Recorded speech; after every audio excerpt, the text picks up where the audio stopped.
And this is licorice, Chinese licorice. Gan Cao. The Latin name of this species is Glycyrrhizae urulensis.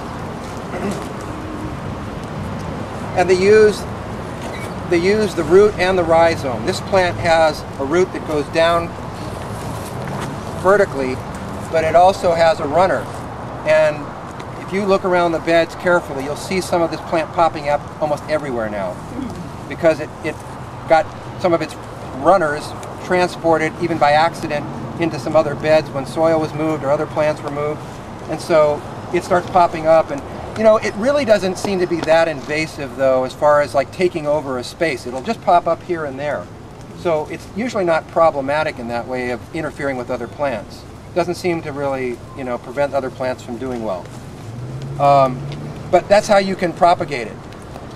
It seems, I don't know, in the United States we've had problems getting it to form seeds, the Chinese species.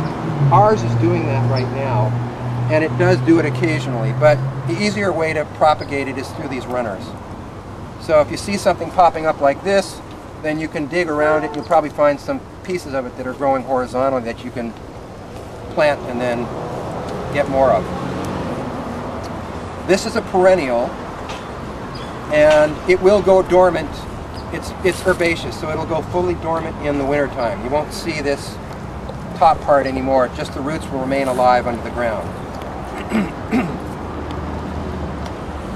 Robert, are the leaves so much bigger on this one because it's grown in full shade? Yeah. Yeah. So you can grow in full sun and full shade? Yeah, but it prefers sun. It really does better in sun. It'll tolerate the shade, but I think you'll have better plant material, better medicine if you grow it in the sun. And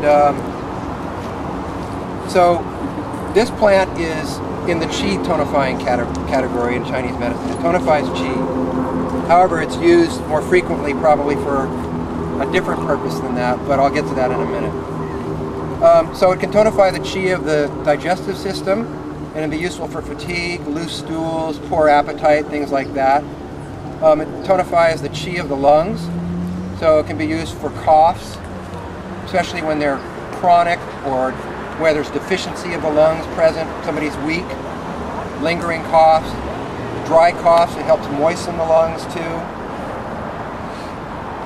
And it's also used for helping spasms.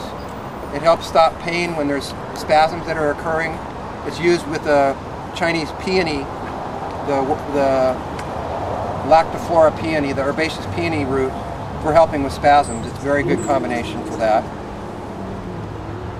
It's used for helping with toxic heat, so it can be used for swollen, really bad, severe sore throats where there's swelling, maybe glandular swelling. It can be used for ulcers and sores and carbuncles, both internally and externally. It can be used for detoxifying. Like if you're using some herbs that are toxic, it's used a lot of times in combination with those herbs to help reduce the toxicity of those herbs. It's cooked together.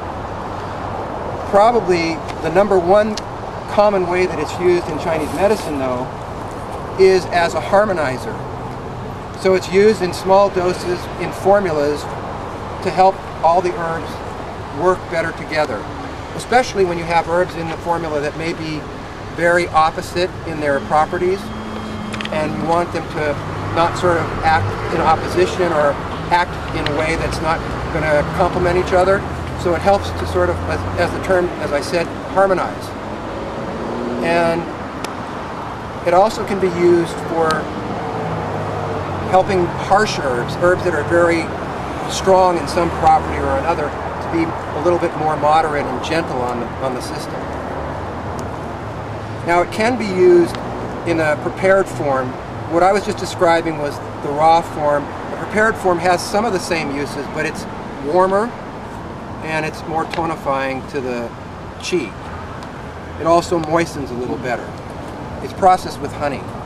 Most of you are probably not going to end up doing that yourself, so you're probably going to end up, if you use this in the raw form, and just drying it and then using it like that.